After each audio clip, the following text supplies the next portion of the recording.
We learn from our mistakes. We find a little freedom along the way. We're family, patriotic, caring, with loyal hearts. Hey, that's who we are. Welcome, everyone, to the Driving Vision podcast brought to you by the Zeigler Auto Group. I'm your host, Sam Dark. Be sure to subscribe to the podcast, like it if you do, and leave a comment.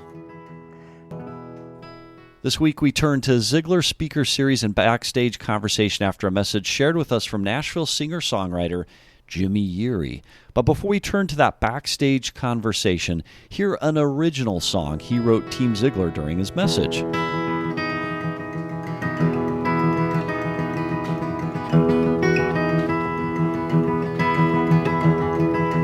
Used to go hunting near Timber Ridge with her daddy. We hugged Kingston and Aiden every day, 'cause it makes them happy. Used to love singing Old Rugged Cross with the congregation underneath the steeples. Feel like we're trying to catch our breath sometimes at a big old crowd of people.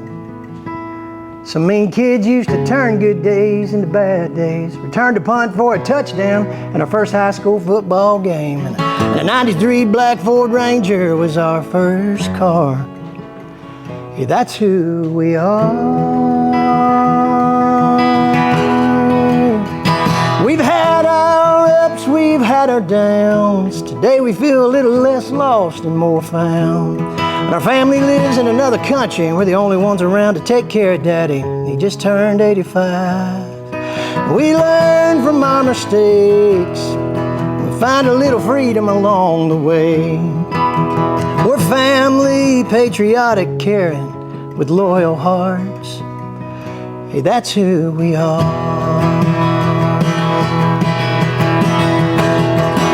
We've had our ups, we've had our downs.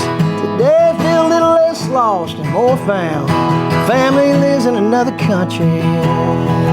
We take care of Daddy. He turned 85 today. Made a boatload of mistakes. That's right. And found a little freedom along the way. We're family, patriotic, loyal, with caring hearts.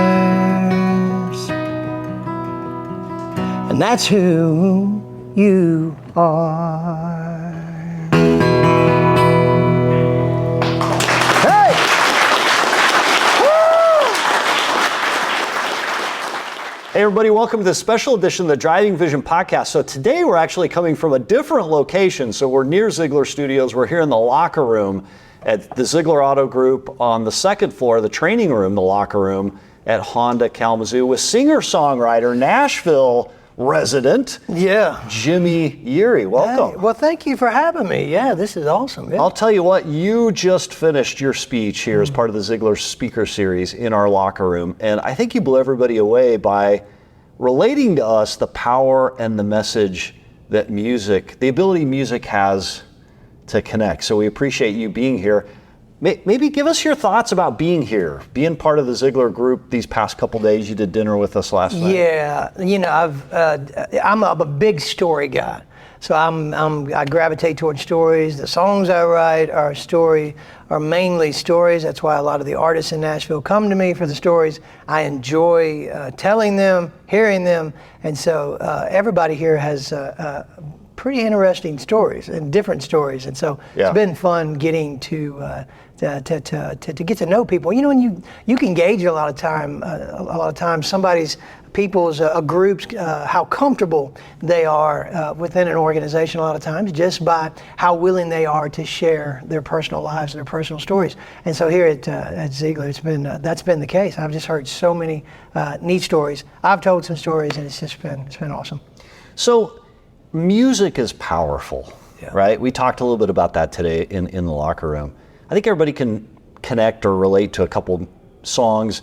I love concerts. Some of the best moments of my life are sitting in a concert, having an experience. What is it about music that connects people so powerfully? What is it about music?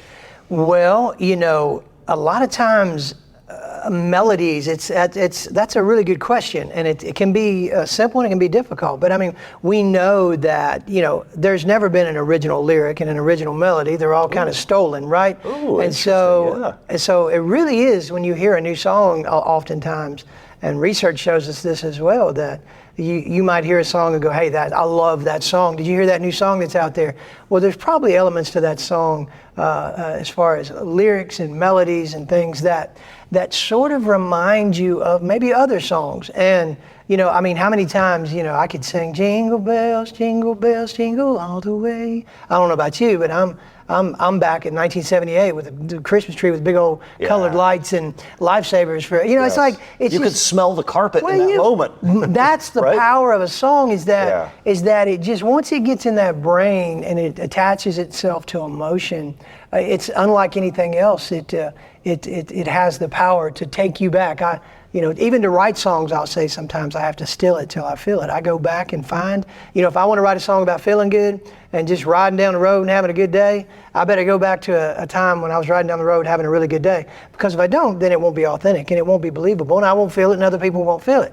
So that's, to put that into a song and to feel a song, those are the ones that usually rise to the top and end up being those kind of songs that move people. Interesting. And it seems like today, a lot of musicians have created those experiences and emotional connections in concerts, right? I go back to this idea of concert. One of my favorite concerts, I think of, so it takes out a country realm. Can we go out of country just a little bit? Yes, come on. Coldplay, okay. Love it, right? Love them. Yeah. Chicago, saw the Soldier Field, great experience. U2, iconic band, right?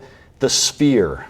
Have you been to the Sphere in Vegas? No, but I've seen videos. The big globe thing, right? I want to do it. Seeing all the screens all the way around.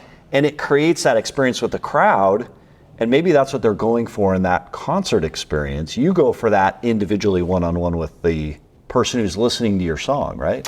Yeah, and but then again, there's different facets of it. There's I'll write a song for Kenny Chesney or whatever. That's a party song. I'm gonna take a deep breath and hold it in, twirl you around till my head spins, kiss that lipstick where it thin till it's gone. And I've been to his concerts and seen him sing that song and heard it and seen the crowd and everybody's having a great time. But they're having a great time. I mean, it seems kind of, you go, come on, really?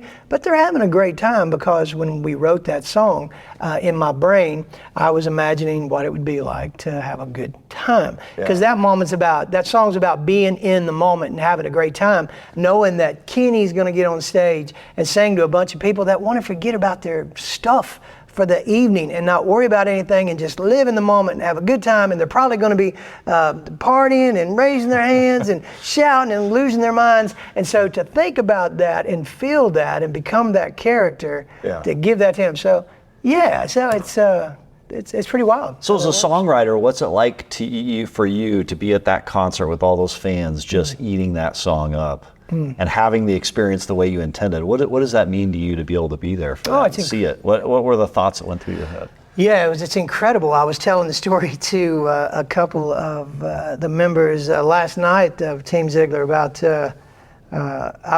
so Kenny Chesney had Till It's Gone, which was a number one, was my first one with him, and then he had a song with David Lee Murphy called Everything's Gonna Be All Right. Mm-hmm. So I have these two songs, and so when Everything's Gonna Be All Right was number one, so then Kenny comes to town.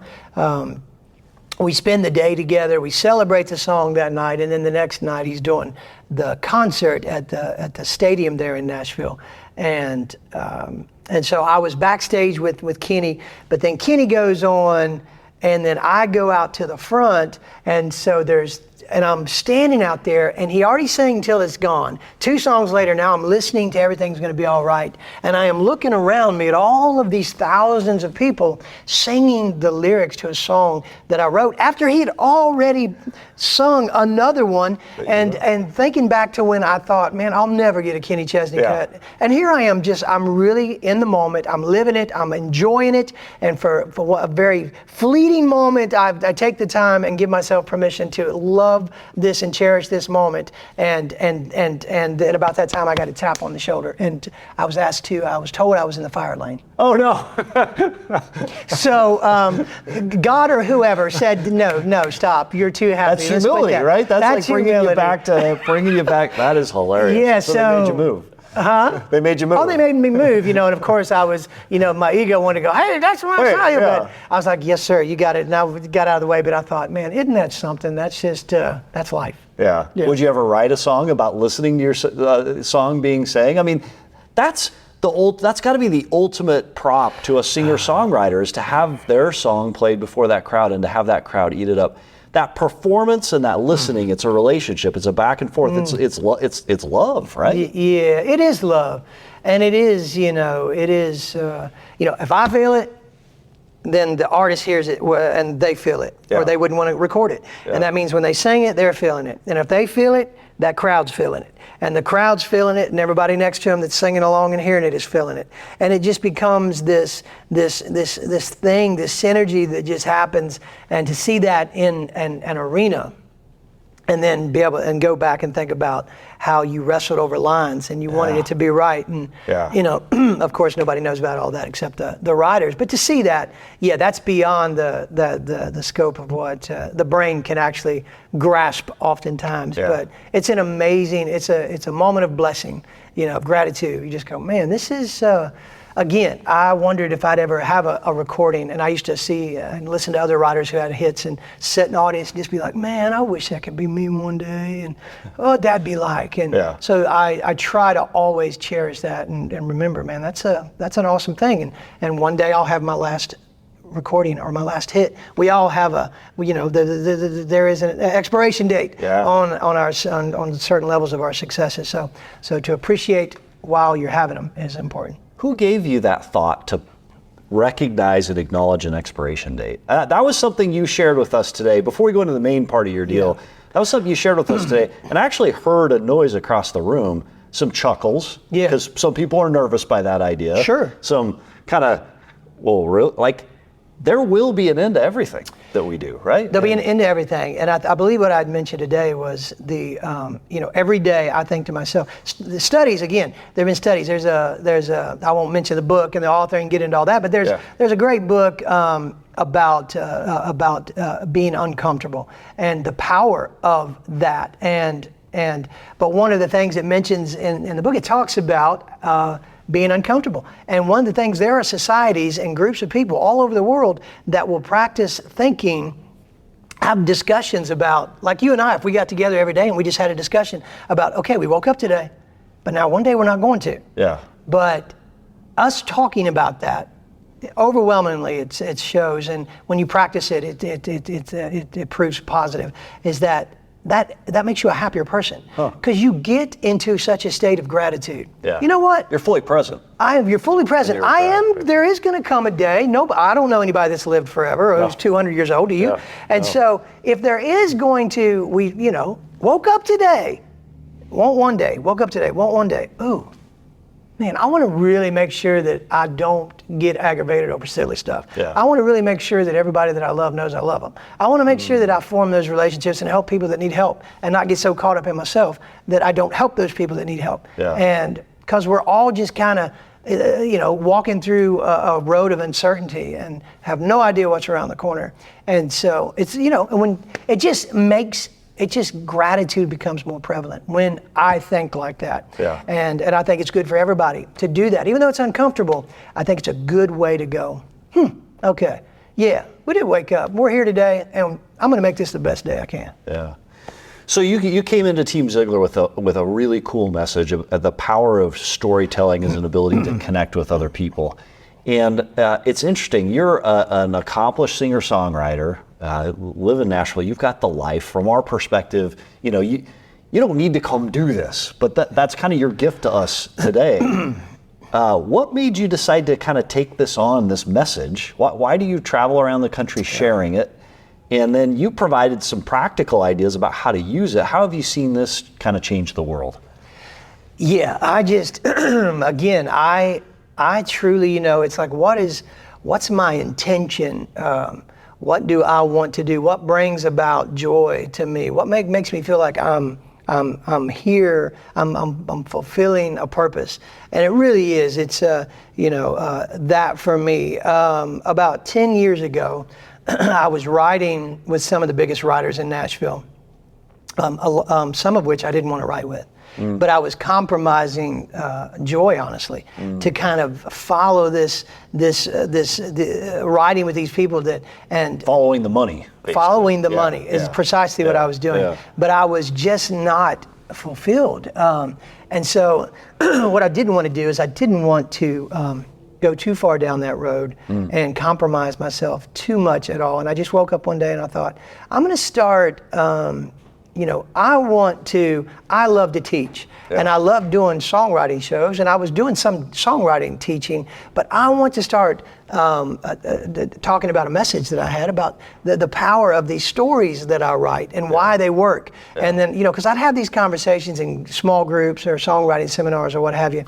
And so I just really started putting together preparing myself for making sure that preparation came before opportunity. Yeah. And so, because I feel like oftentimes if you have a dream, get prepared. Yeah. If you get prepared, your mindset typically attracts the opportunities. Yeah. So, which the opposite of that is not usually productive. Yeah. I want to be a speaker and I want to have a message, and I'll wait for the opportunity and then I'll come up with a talk. Yeah. No.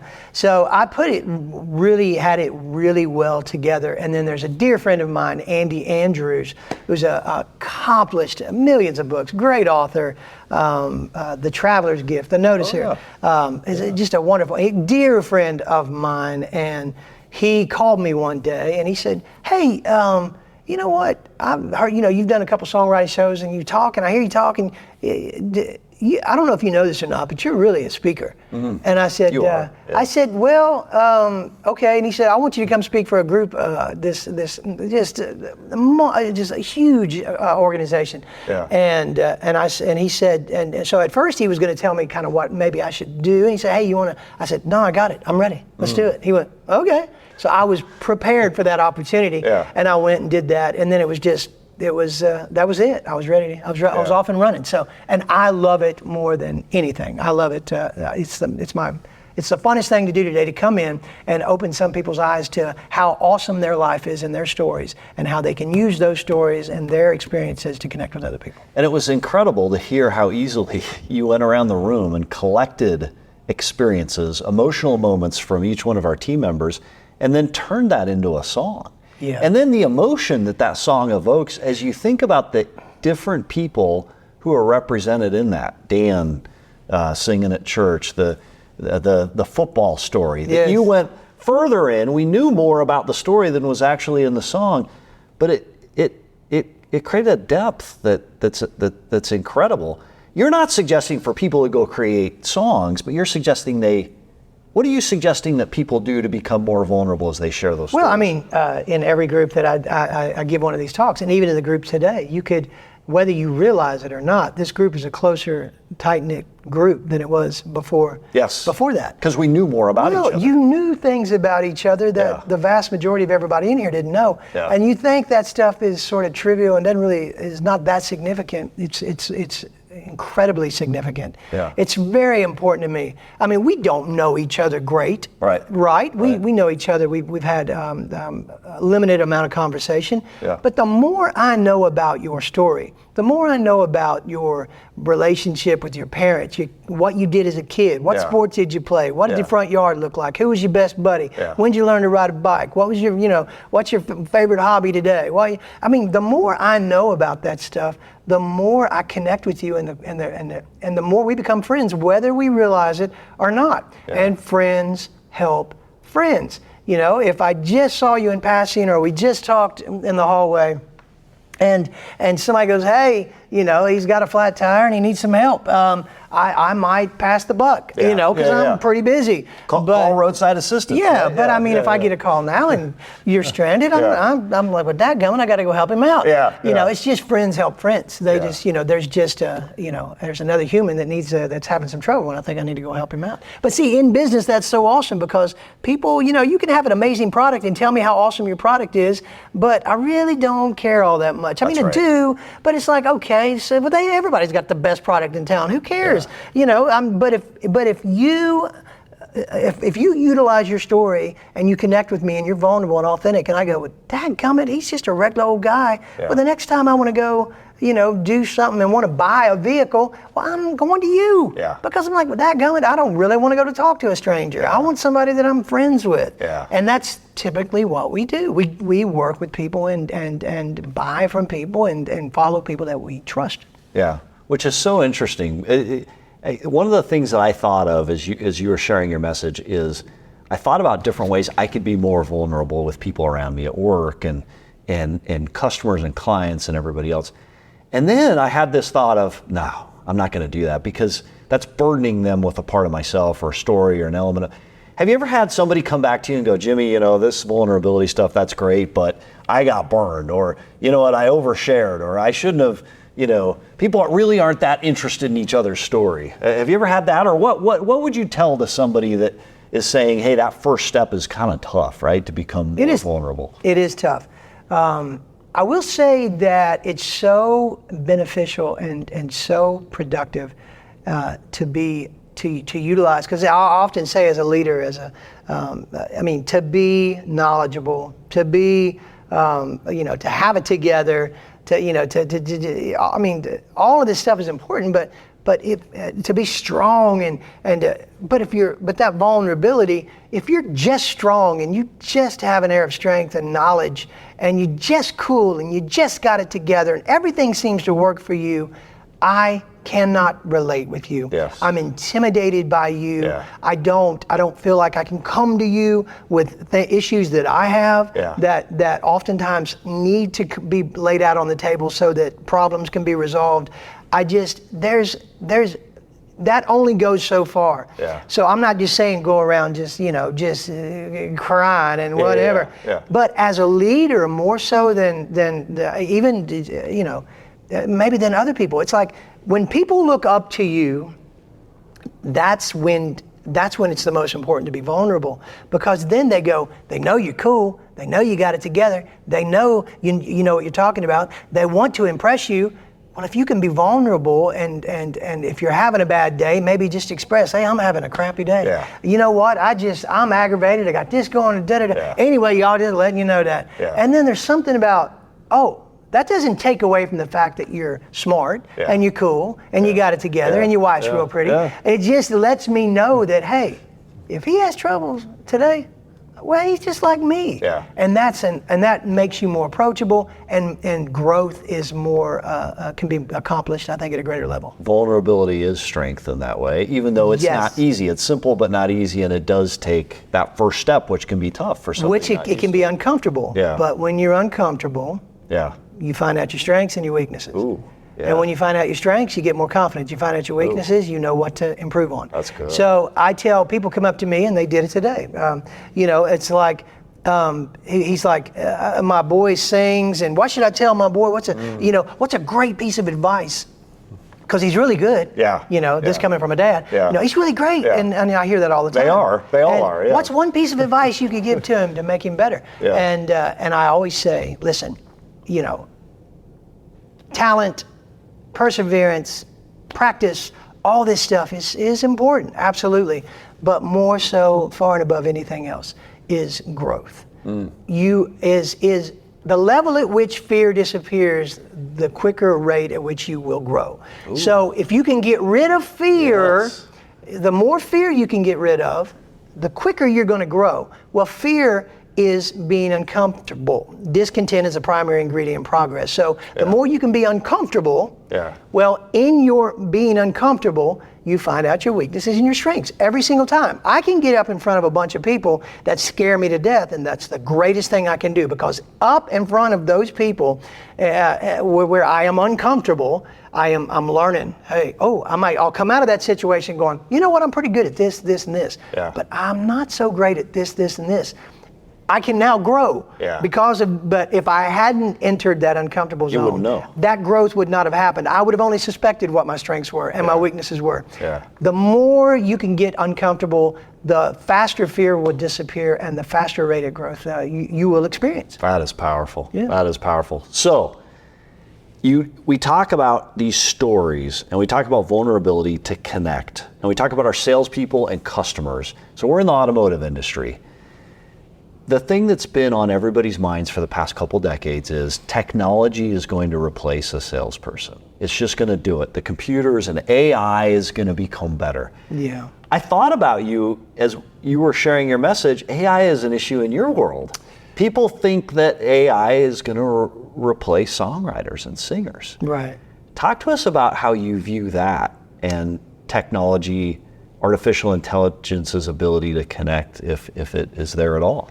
You know, I'm probably not smart enough. Okay. To only, All right. I mean, but yeah, I mean, you know, I've experimented with it and just see, I mean, you know, in so much that it's, you know, I mean, yeah, will there come a point at which it can come up with and spit something out that's, you know, Yeah. you know, that's sort of, you know, one is heart and one isn't, you know, Right. and it's just, I just don't think you're ever going to be able to match what a heart can do. Yeah. And I mean, it's just, listen, AI can't tear up when they talk about their leaving their daughter. Yeah. You know, when you have to go out on the road. AI can't bring back, you know, that memory of being there and the one present underneath the Christmas tree that was a pack of lifesavers, but it was the greatest Christmas of your life. You know, it's just memories, you know, again, I say retrieve it till you believe it, steal it till you feel it. AI can't go back in time and pull up those memories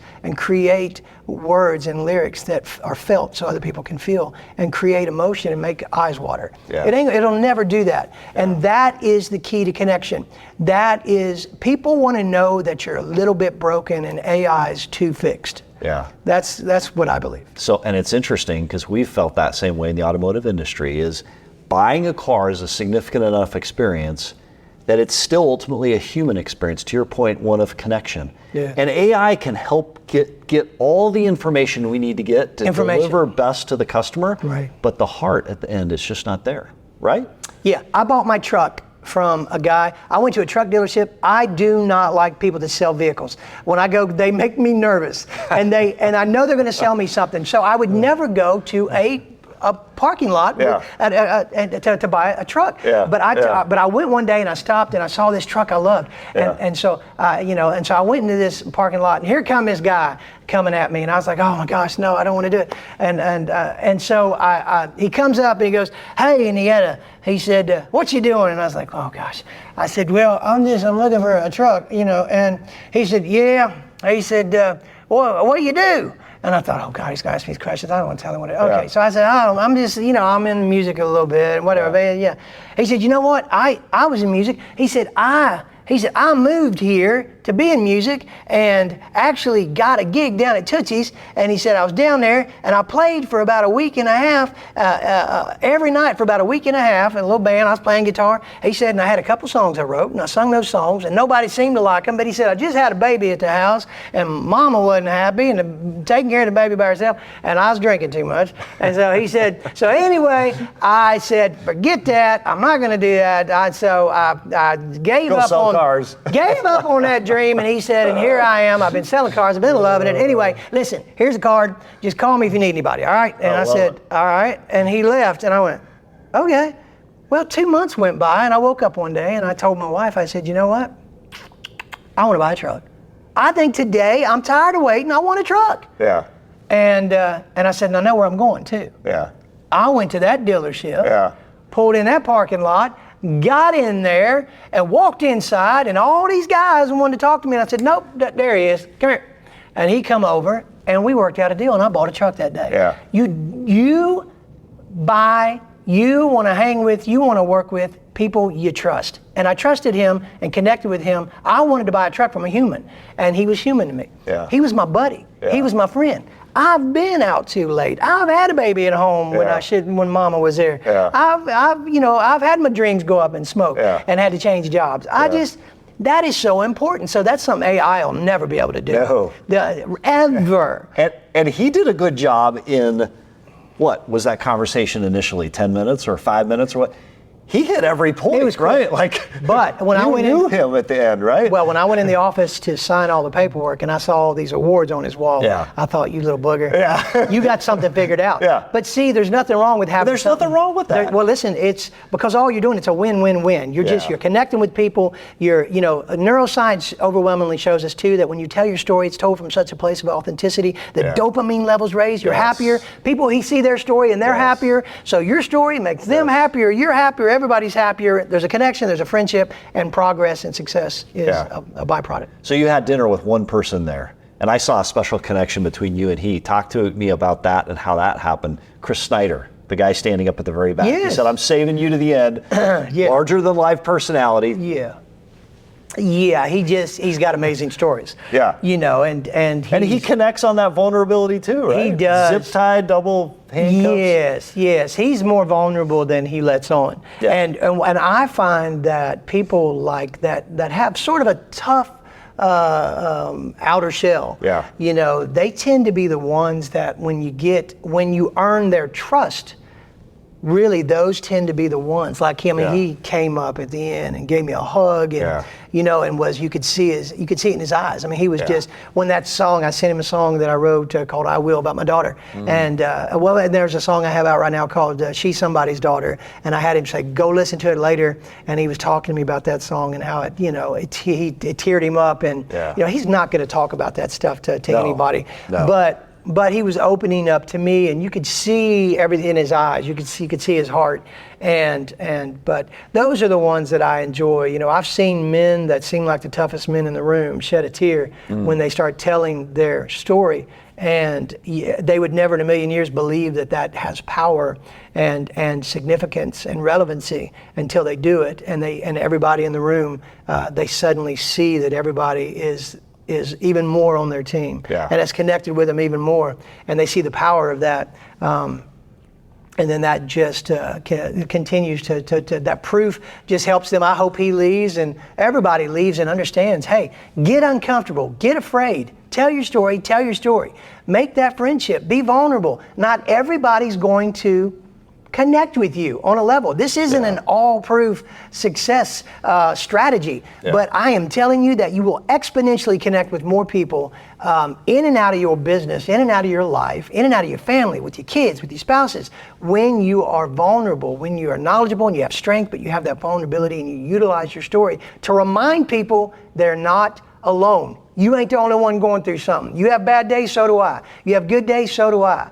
You miss your mama, your daddy, so do I. It's you get stuck in traffic and you want to just cuss somebody out, so do I. It's like, but the more that we know that about one another, the more we go, hey, I like that guy, I like that gal. Yeah. Hey, I want to go do something with, I want to do business with somebody. I want to follow.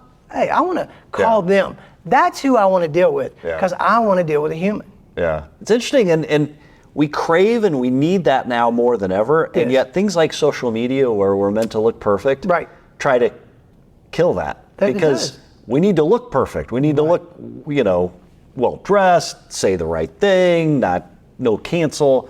How do you deal with those two separate challenges? The perfection of public exposure, personality, and the value of authenticity to connect and be part of things that. Yeah, that's a really long conversation too. But it's a separate podcast. Well, it's pretty undeniable, the research showing the level of compromise to our emotional well-being when it comes to seeing that all the time. You can't help but start, if you spend any significant amount of time at all focused on social media, you are going to suffer with comparing yourself to others. You're going to suffer with, man, I really don't have it together because everybody else seems like they do. Comparison is the thief of joy. It is the thief of joy. That is correct. Yeah. And that's what that does. I've often thought it would be incredible to have a platform where everybody does nothing but just post all their crap. Just, hey, as soon as you wake up, before you go to the mirror, do anything, just, get dressed, but the problem is, take a picture, you take a selfie, post it. The problem is then it would become competition to have the worst, right? And so, like, what the beauty of what you're talking about is it is so personal one-on-one as opposed to the the one-on-one is important, right? Because even if you get on social media and you start whining about stuff that's going on that is significant and real, then nobody wants to hear that. Because that's not why people are on social media. Right. People are on social media to promote. Yeah. They just are. Yeah. And they're on social media to like, it's always funny to me when it's like, even songwriters sometimes, I won't throw anybody on the bus, but like you might have somebody, or whatever success, it might be, hey, sold 3 cars today, God sure is good. He's good. Anyway, have a blessed day. I'm just like, you just want everybody to know that you sold 3 cars. And so you're humble. And you're humble. And even though that's not the case. Well, it's a form of self-promotion, and I get it. And it's hard not to fall victim to that and give into that. And because there's ways to use it, you got to have it. I mean, it's a part of business now and promotion, but one is, that one-on-one, that one-on-one, it's where there's no, if I'm just speaking to you and I'm coming to you and you and I know each other and we know our successes and I come to you and I'm like, hey dude, I'm just going to tell you, I'm dealing with an issue. I don't know what's going on, but I'm really bothered by this thing. Anyway, I don't know, but thanks for listening, man. You're gonna go, he's just a regular guy. And you're probably going to meet my story with a story, which is incredibly powerful. Yeah. You might just go, you know what, I'm going through this thing that's over here. Yeah. And suddenly we're just friends. Now we're connected. We're connected. Yeah. How cool is that? Well, I got to tell you, thank you so much for being here at Team Zeigler, for speaking to us, for sharing with us the power of a story and the power the story has to connect, the power of music has to connect. Thanks for talking through all of this with us. Last question. Does it get easier to write songs for you? You whip that song out about our team so quickly, and we'll share that here on the podcast if that's okay. Yeah, absolutely. You did it so quickly. Is it easier now?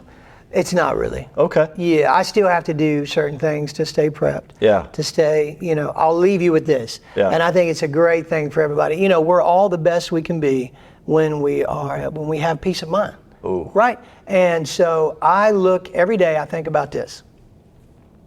I imagine I have a little bag of emotional pennies. I have 100 emotional pennies inside of a bag, okay? Yeah. And if I get up and my spouse or my kids do something and I choose an unworthy battle and I get aggravated and it's this for a second, it's like I reach in and I take 12 of my pennies out. Yeah. If I'm in traffic and somebody bothers me and I'm worried at the same time because I got to be somewhere and don't have an idea and I'm wondering what they're going to think and I'm worried about what somebody, I lose pennies. Yeah. And I lose pennies until before you know it, I'll show up and need to be creative and I've got 4 pennies in my little bag. Ooh.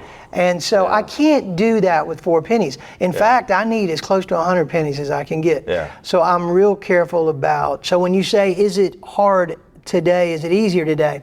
If it's easier today, it's only because I've learned to manage my stress levels. Yeah. And so I've learned to make sure that I am creatively, emotionally, as fine-tuned as I can be, which means that when all the stuff that's out there that can aggravate us, that's easily accessible if we want it to be, I kind of disregard all that. I focus on the blessings. I keep my pennies, and then I'm able to be the most productive every day that I can be. So the answer to this could be an entirely different podcast, but just real quick, because we deal with the same challenge. We show up for customers every single day, and we have to have 100 pennies in the bank. Yes. What are the top 3 things you do to get back to 100 before you sit in front of a customer, or you sit in front of an audience, or you sit in front of that blank piece of paper to write? How do you get back? What are the 3 Well, you're things? saying if you lose the pennies. Yeah. If you lose, you're like, hey, you're not going to lose them. My objective is not to lose Got them. it. Okay. Now, good. if I do, Yeah. I try to get over disappointment quicker than my competitor. Okay. I focus on that a lot. Yeah. So if Fast to fail. if I do something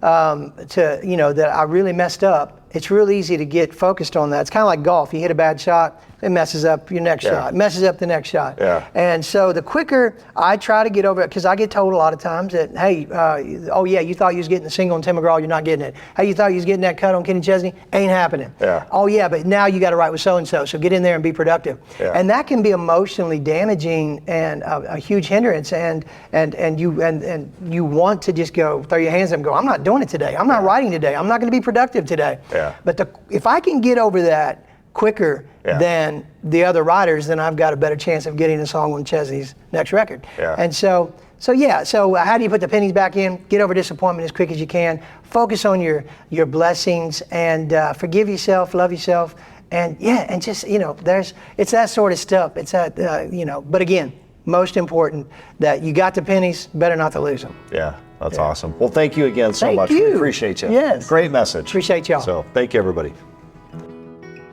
A special thanks to Jimmy Yeary for participating in this week's podcast. Until next week, how are you driving vision today?